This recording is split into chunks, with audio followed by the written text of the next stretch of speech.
এরে আল্লাহর বান্দা, তুমি চতুর্মুখী দুর্বল, খানার বেলায় দুর্বল, ঘুমের বেলায় দুর্বল, মেধার বেলায় দুর্বল, দুনিয়ার লাইনেও দুর্বল, তুমি আখিরাতের লাইনে দুর্বল। এখন যদি তুমি জান্নাতের পথে চলতে চাও, একা একা চলা যাবে না, তোমার সাহায্য নিতেই হবে। সাহায্য ছাড়া চলার কোনো রাস্তা নাই। তুমি কোরআন পড়তে জানো না, নবীর সুন্নত কোনটা বুঝো না। এখন যারা সুন্নত জানে, কোরআন জানে, তাদের কাছে যেতেই হবে। ওলামায়ে আহলে হকের পরামর্শ ছাড়া চলার উপায় নাই। সাহায্য ছাড়া চলা যাবে না। সাহায্য তুমি কার থেকে নিবারে বাবা? এমন একজন থেকে সাহায্য নাও যার মধ্যে কোনো অভাব নাই, যার পেছনে কোনো স্বার্থ নাই। দুনিয়াতে নজর করে দেখলাম স্বার্থ ছাড়া কোনো মানুষ দুনিয়াতে নাই। আছে? অভাব ছাড়া কোনো মানুষ নাই। বরং টাকা যার যত বেশি, তার অভাব তত বড়। যারা যত বড় লোক, তারা অভাব তত বড়। অভাব গরিবের 100 টাকায় সমাধান হয়, বড় লোকের 1,00,000 টাকায় অভাব সমাধান হয় না। এই স্বার্থ ছাড়া, অভাব ছাড়া একজন পাইবা, তিনি আর কেউ নয়, আমার আল্লাহ। ইয়া আইয়ুহান নাস আনতুমুল ফুকারাউ ইলাল্লাহ ওয়াল্লাহু হুয়াল গনিয়্যুল হামিদ।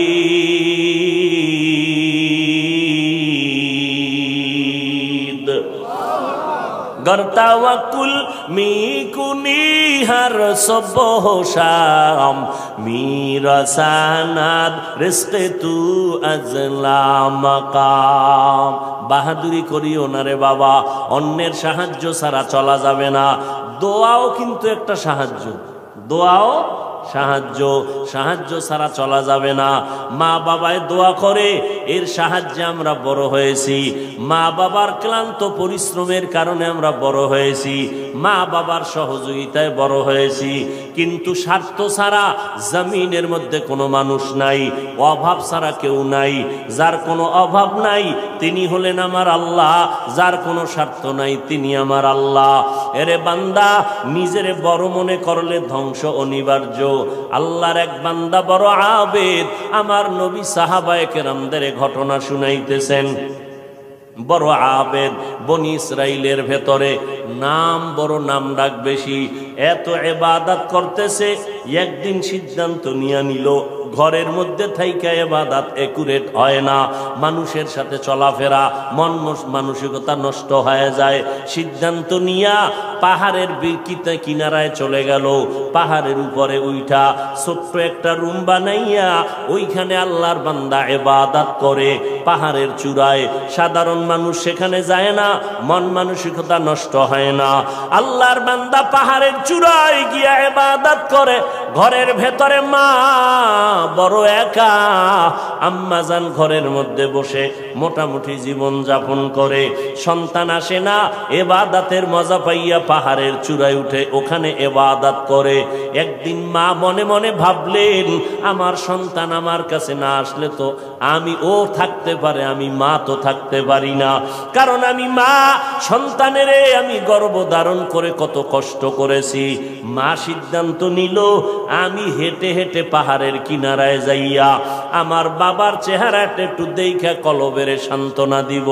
আম্মা জান ঘুমের থেকে উঠা সকালবেলা সূর্যের গরম যখন শুরু, হেঁটে হেঁটে পাহাড়ের কিনারায় চলে গেলেন। আল্লাহর বান্দা আবেদ পাহাড়ের চূড়ায় ইবাদত খানায় নামাজ পড়ে আর আল্লাহরে সেজদা দেয়।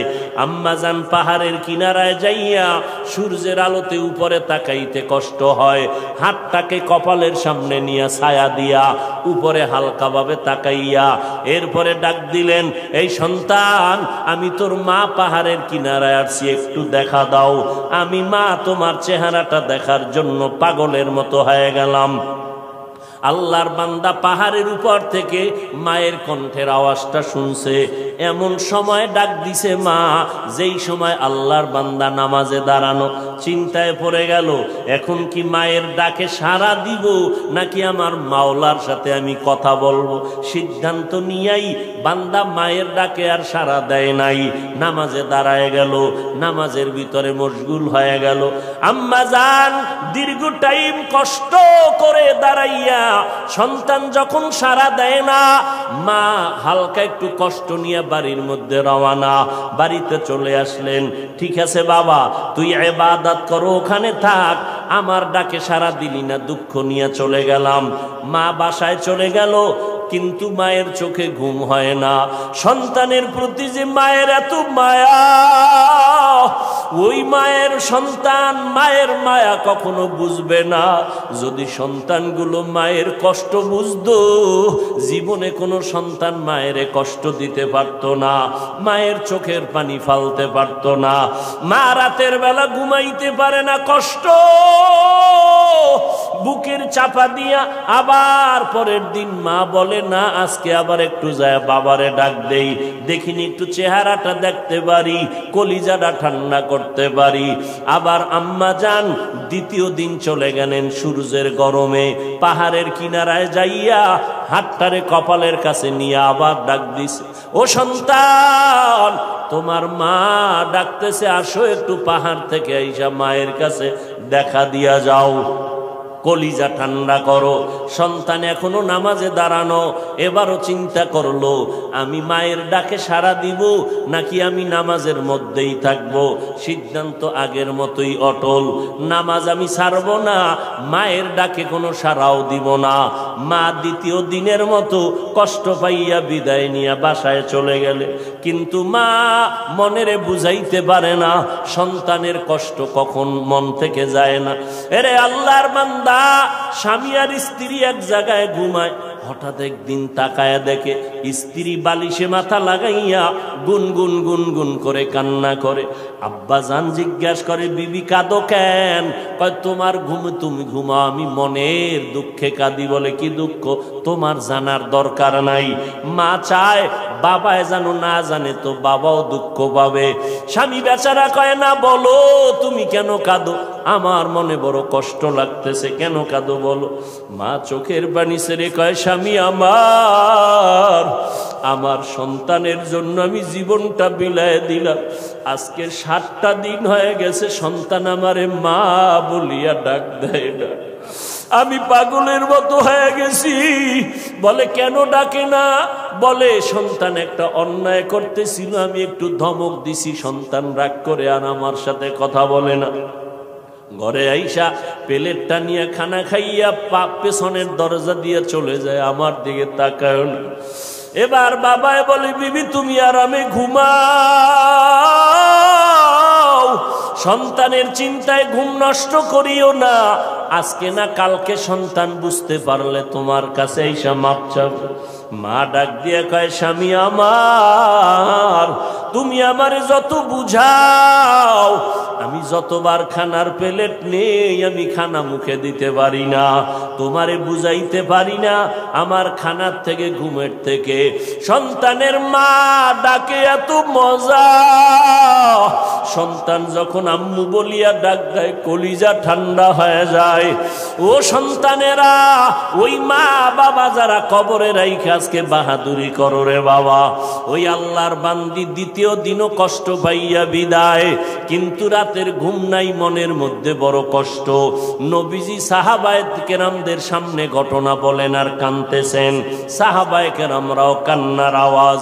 মায়ার নবী বলেন, ও সাহাবায়ে কেরাম, ওই মা তৃতীয় দিন আবার চলে গেল পাহাড়ের কিনারায়, যাইয়া ডাক দিছে, বাবা একবার না দুইবার না, তৃতীয়বারের মতো আমি তোমার দরজায় এসে গেলাম, একটু পাহাড় থেকে নাইমা সারা দাও। আজও সন্তান নামাজে দাঁড়ানো, আল্লাহর মহব্বতে আর মায়ের ডাকে সারা দেয় না। 2 দিন মা কষ্ট পাইয়া কিছু বলে নাই, চলে গেছে। আজকে কষ্ট পাইয়া আর নিজের কন্ট্রোল করতে পারে না, আসমানের দিকে তাকাই একটা কথা বলিয়েই ফেলছে। আসমানের দিকে তাকাইয়া বলে, ও আসমানের মালিক, এমন সন্তান দিয়ে কি হবে আমার, যেই সন্তান আমার 3 দিনের কষ্ট বুঝলো না রে আল্লাহ, আমার মনটারে মানাইতে পারি না, ওর তো একদিন মরণ হবে। তবে আমার একটা দাবি, ওরে তুমি জেনাকারিনী মহিলার চেহারা না দেখাইয়া মরণ দিবা না। কঠিন এক কথা আসমানে লাগায় দিলেন, আসমানে কবুল হয়ে গেছে। মা বাবার দোয়া, বরদোয়ার মাঝখানে কোনো পর্দা থাকে না, আর সে আজিমে ডাইরেক্ট চলে যায়। এই যুবক, জিরি মাদ্রাসায় বলে আসছি, আল্লাহর কসম করে বলে গেলাম, কুতুবদিয়ার মুসলমান, কসমের কথা বিশ্বাস না করলে তোমার ঈমান দুর্বল। আল্লাহর কসম, ওয়াল্লাহি বিল্লাহি তাল্লাহি, 3 বার কসম করে বলে গেলাম। বিশেষ করে যুবকদেরকে বলছি, মরার আগে যদি পঙ্গু হইয়া বিছানায় কষ্ট পাইয়া মরতে চাও, তাহলে মার সাথে বাবার সাথে বেয়াদবি কর, শিক্ষকের সাথে বেয়াদবি কর, মুরব্বীদের সাথে বেয়াদবি কর। আল্লাহর কসম, মরার আগে তুই পঙ্গু না হইয়া মরবি না, লিখে রাখ।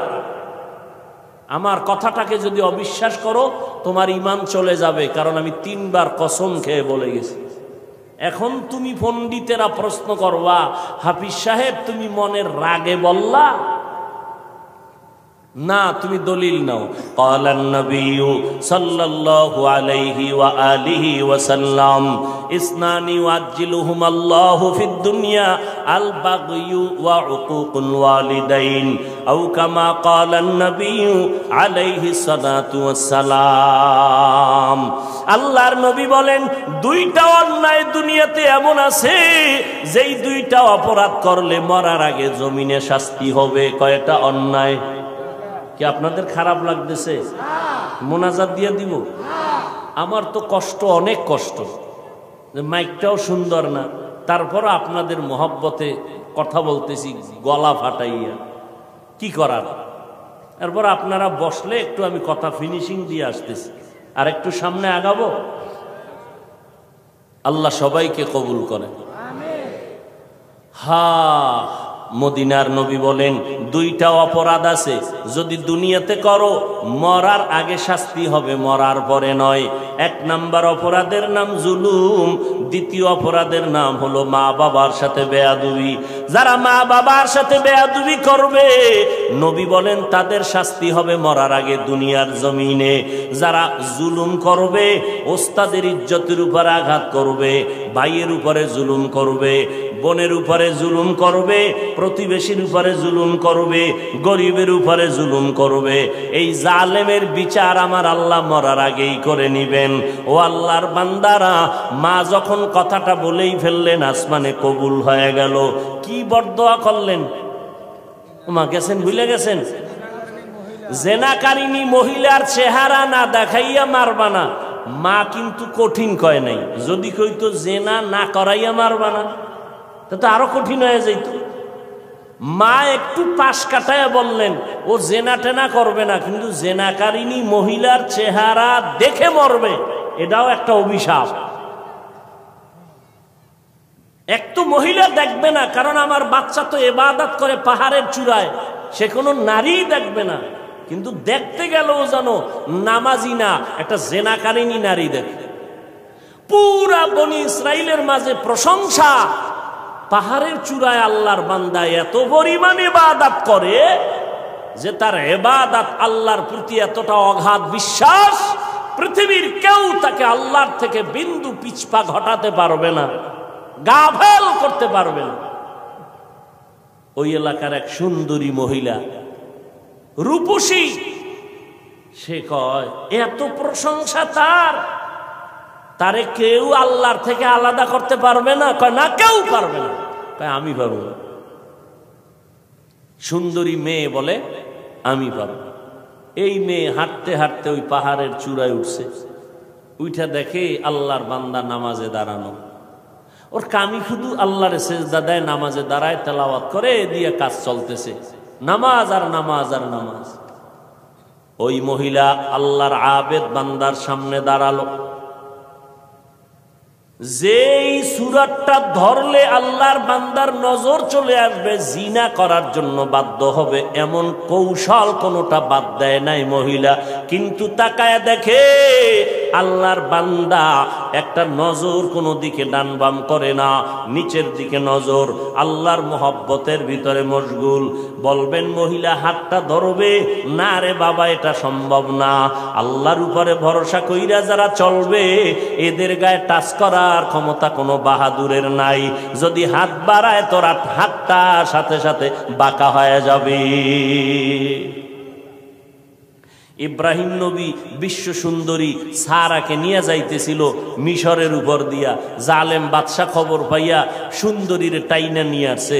ইব্রাহিম নবী গাছতলায় বয়ে খায়, আল্লাহ, আমি না নবী, আমার স্ত্রীর উপরে যদি আঘাত করে চরিত্রের, তামার নবুয়তের হালাত কি হবে? আল্লাহ কয়, হেফাজত আমি করব, তোমার ভয় লাগে? তোমার অন্তর্চক্ষু খুলে দিলাম, ওই বাদশা জালেম তোমার স্ত্রীর সাথে যা করবে তুমি গাছতলা বয়ে সব দেখবা। জালেম মিয়া আসল রুমের মধ্যে ঢুকাইয়া যখন হাত বাড়াইছে, হাতটা বাঁকা হয়ে গেছে, অবশ হয়ে গেছে, একবার, দুইবার, তিনবার। পরে বেডি ইব্রাহিম নবীর স্ত্রীর কাছে মাপ চাইছে। মাপ চাইয়ে কয়, তোমার মধ্যে এমন কি পাওয়ার, আমি হাতটা আগাইয়া গেলেই বাঁকা হয়ে যায়? এই মহিলা, তোমার মধ্যে পাওয়ার কি? আমার মধ্যে কোনো পাওয়ার নাই, একটা পাওয়ার, আমি আল্লাহর একজন নবীর স্ত্রী। তাই নাকি? বলে হ্যাঁ। কই সে নবী? বলে গাছতলায়। ডাকো, সম্মানের সাথে ডাকো, মাফ করে দাও আমাকে, অন্যায়ের থেকে মাপ চাইলাম। এইবার বাদশাহ ডাইকা নবীরে মেহমানদারি করাইয়া ওই বাদশার এক খাদেমা হাজেরা এরে দিয়ে দিল ইব্রাহিম নবীর খেদমতে। সন্তান টন্তান নাই, শুইনা দিয়ে দিছে। ইব্রাহিম নবী বিবাহের বন্ধনে আবদ্ধ কইরা এরপরে সে 80 বছরের পরে মাওলা একটা সন্তান দিলেন ইসমাইল নামে। তাও প্রথম স্ত্রীর থেকে নয়, দ্বিতীয় স্ত্রী হাজেরা আলাইহাস সালাম থেকে। তো মহিলা পাহাড়ের চূড়ায় উঠা আল্লাহর বান্দার সামনে যত অপকৌশল করার প্রয়োজন করছে, কিন্তু বান্দার দিলকে তার দিকে আকৃষ্ট করতে।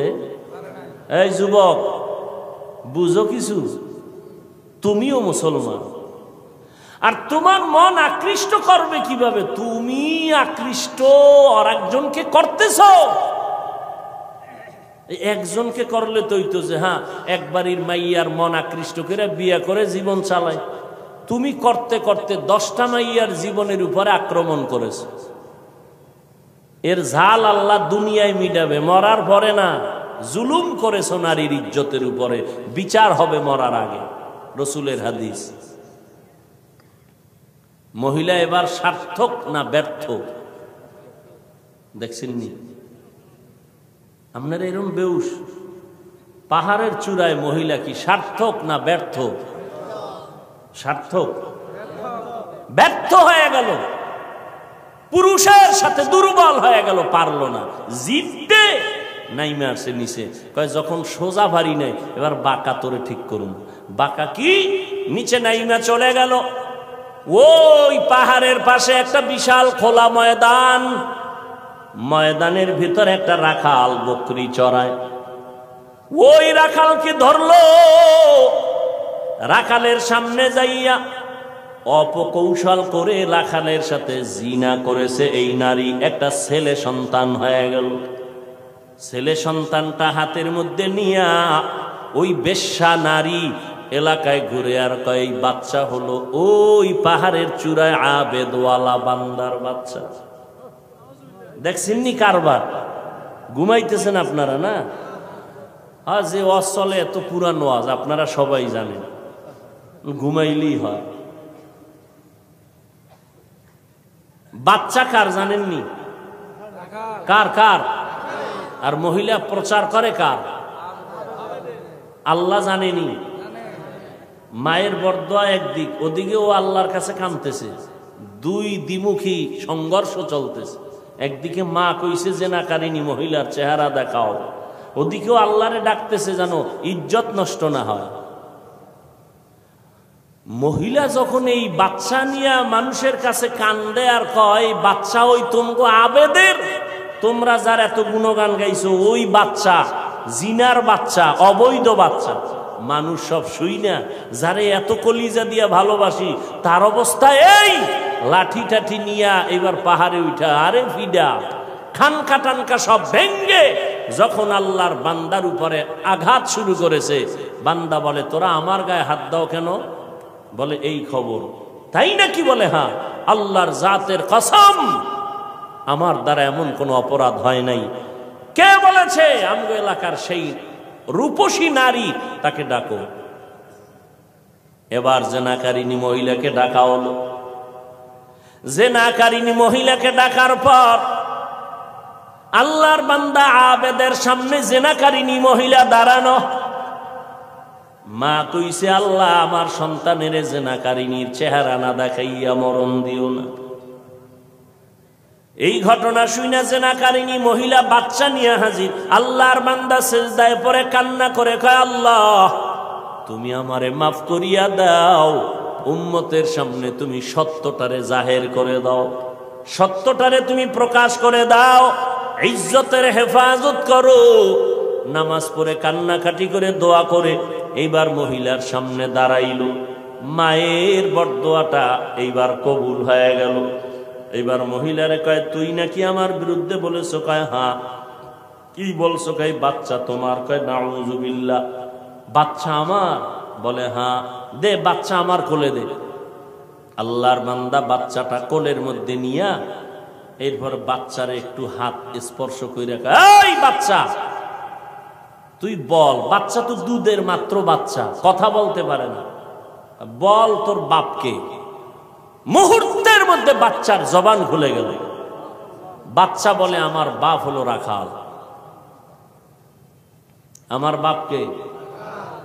মায়ের কোলে দুধের বাচ্চা কথা বলেছেন যেমন মারিয়াম আলাইহিস সালামের সন্তান ঈসা আলাইহিস সালাম। মায়ের কোলে দুধের বাচ্চা ঈসা নবী কথা বলেছেন শিশু অবস্থায়। ইউসুফ নবীরে যখন জুলাইখা আটকাইয়া দিছিল, স্বামীর সামনে জুলাইখার স্বামীর সামনে ইউসুফ দাঁড়ানো। যখনই এগুলো সব স্পষ্ট হলো, ইউসুফ নবী বলল আমার কোনো দোষ নাই, জুলাইখার দোষ, সাক্ষী দাও। ইউসুফ নবীর সামনে তখন এক মহিলা দুধের বাচ্চা নিয়ে দাঁড়ানো। ইউসুফ নবী বললেন আমি সত্যবাদী না জুলাইখা সত্যবাদী? দুধের বাচ্চা সাক্ষী দিবে। বাচ্চা কয় বাচ্চা কথা বলতে পারেনি। কয় প্রশ্ন করার দায়িত্ব তোমার, জবাব দেওয়ার দায়িত্ব এই বাচ্চা। যখন জিজ্ঞাসা বাচ্চা কথা বলে দিছে, কোরআন শরীফের আয়াত। বাচ্চা ইউসুফ নবীকে নির্দোষ প্রমাণের জন্য একটা স্কেল দিয়ে দিছে। এরে কুতুবদিয়ার মুসলমান, আমার মাওলার কুদরত বড় কঠিন। মায়ের বরদোয়াটাও আল্লাহ কাজে লাগাইলেন, জেনাকারী নারীর চেহারা পর্যন্ত দেখায় দিলেন। আবার বাচ্চার মাধ্যমে আল্লাহর বান্দার ইজ্জতের হেফাজত করলেন। সত্যের উপরে যদি চলো রে বাবা, মা বাবার দোয়া নিয়ে যদি আগাইতে পারো, দুনিয়ার কোনো ভয় নাই। হালাল খাইয়া চলবা, আল্লাহ বিজয়ের মালা গলায় পরাইয়া দিবেন। কয়দিন আর দুনিয়ায় বাহাদুরি করবারে বাবা, আল্লাহ যদি সমুদ্রে একটু হুকুম করে একটু গরম হয়ে যা, রাতের ঘুমের মধ্যে 1 মিনিট লাগবে না। কুতুবদিয়ারে ধ্বংস করার জন্য 1 মিনিটও লাগবে না। আল্লাহ কয় বান্দা আমার স্মরণ কর, আমি আল্লাহর কাছে সাহায্য চাও। সাহায্য কেমনে চাইবা? ধৈর্য আর নামাজের মাধ্যমে সাহায্য প্রার্থনা করো। আজকে আমাদের ভেতরে ধৈর্যের বড় অভাব, নামাজের বড় অভাব। ও যুবকেরা, ও পর্দার আড়ালের আম্মা জানেরা, আজকে নামাজের এত বয়ান, এক বেলার নামাজ ছেড়ে দেওয়ার কোনো সুযোগ নাই। ও যুবক, এক বেলার নামাজ ছাড়ার কোনো কায়দা নাই, অথচ তুমি নামাজ পড়ো না রে বাবা। আজকে আমি তোমাকে কিন্তু এই কথা বলি নাই আমগো মতো হুজুর হইয়া যাও, পাঁচকল্লি মাথায় দাও একবারও বলি নাই, কওমি মাদ্রাসায় পড়ো তাও বলি নাই, স্কুলের লেখাপড়া বন্ধ করো তাও বলি নাই। বরং বাবা তুমি চাকরি করো, ব্যবসা করো, স্কুল কলেজে পড়ো, কোনো বাধা নাই। ওখানে থাইকা আল্লাহর হুকুম নবীর তরিকা মতো নামাজ পড়ো। মা বাবার দোয়া নিয়ে সামনে আগাও, ওলামায়ে কেরামের পরামর্শ নিয়ে চলো, নবীর সুন্নতের মালা গলায় লাগাও। খবরদার, কপাল পোড়া যদি হইয়াই থাকো তাহলে কিন্তু তোমার কপাল দুনিয়াতেও শেষ, আখিরাতেও শেষ। কিছু কপাল পোড়া এমন আছে, বুঝাইলে উল্টা আমারে বুঝানোর চেষ্টা করে। যদি কই ভাইজান টুপি কেন পরো না, ও তো বলা দরকার ভাই হুজুর টুপি মাথায় দেওয়া দরকার, নবীর সুন্নত। এটা তো কোনো পিশাবের সুন্নত না, নবীর তরিকা। হুজুর আমি পারি না, দোয়া করবেন, চেষ্টা করব। কিন্তু কিছু নেমক হারাম বেপরোয়া আল্লাহর বান্দা, এদের জবাবটা এমন অহংকারী জবাব। কয় হুজুর টুপি মাথায় না দিলে অসুবিধা কি? টুপির মধ্যেই কি ইসলাম? দাড়ির মধ্যেই কি ইসলাম? পোশাকের মধ্যেই কি ইসলাম? এই রকম বেপরোয়া আল্লাহর বান্দা নবীর দুশ্মন আছে না নাই? টুপির মধ্যে ইসলাম নাই, দাড়ির মধ্যে নাই, পোশাকে নাই, পর্দায় নাই, হালালে নাই, তো ইসলাম কই? সমুদ্রের তলদেশে। বিনয়ী হয়ে যাও রে বাবা, নিজেরে ছোট বানাইয়া চলো।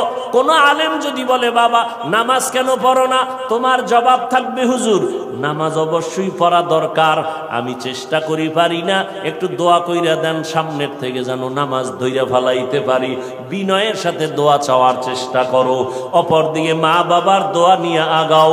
ও যুবক ভাই, আমি তোমারও সামনে উদাহরণ পেশ করি, সব জায়গায় বলি, তোমার মতো যুবক পাঁচ বেলার নামাজ পড়ে, এই জমিনের মধ্যে স্কুল কলেজে পড়িয়াও নামাজ পড়ে আছে না নাই? ভাইরা আমার, পাঁচ বেলার নামাজ পড়ে অভাব নাই। তোমার আমার মতো যুবক সন্তান নবীর তরিকা মতো চলে, চাকরি করে, ব্যবসা করে, অভাব নাই। আল্লাহর মোহাব্বত নিয়া আল্লাহর কাছে তওবা করো, তওবার দরজা খোলা। মনে মনে বলো হে আল্লাহ, আর নামাজ ছাড়বো না, বেপরদায় চলবো না, মা বাবাকে কষ্ট দিব না, ওলামায়ে কেরামের পরামর্শ নিয়ে চলবো, নবীর তরিকায় চলবো, ওলামায়ে কেরামের পরামর্শ নিয়ে চলবো, নবীর সুন্নাত মেনে চলবো। আল্লাহর কাছে যদি তওবা করার নিয়ত হয়, খাঁটি তওবা করার নিয়ত যাদের আছে, দুটো হাত আমার আল্লাহকে দেখায়া দাও। আয় আল্লাহ, আমাদের হাতগুলো কবুল করে নেন, তওবা কবুল করে নেন, তওবার উপরে মজবুত হইয়া চলার মতো তৌফিক দান করেন, আমিন। আলহামদুলিল্লাহি রাব্বিল আলামিন, ওয়াসসালাতু ওয়াসসালামু আলা সাইয়্যিদিল আমবিয়াই ওয়াল মুরসালিন ওয়া আলা আলিহি ওয়া আসহাবিহি আজমাইন। ইয়া আরহামার রাহিমিন, ইয়া আরহামার রাহিমিন, ইয়া আরহামার রাহিমিন। রব্বিরহামহুমা কামা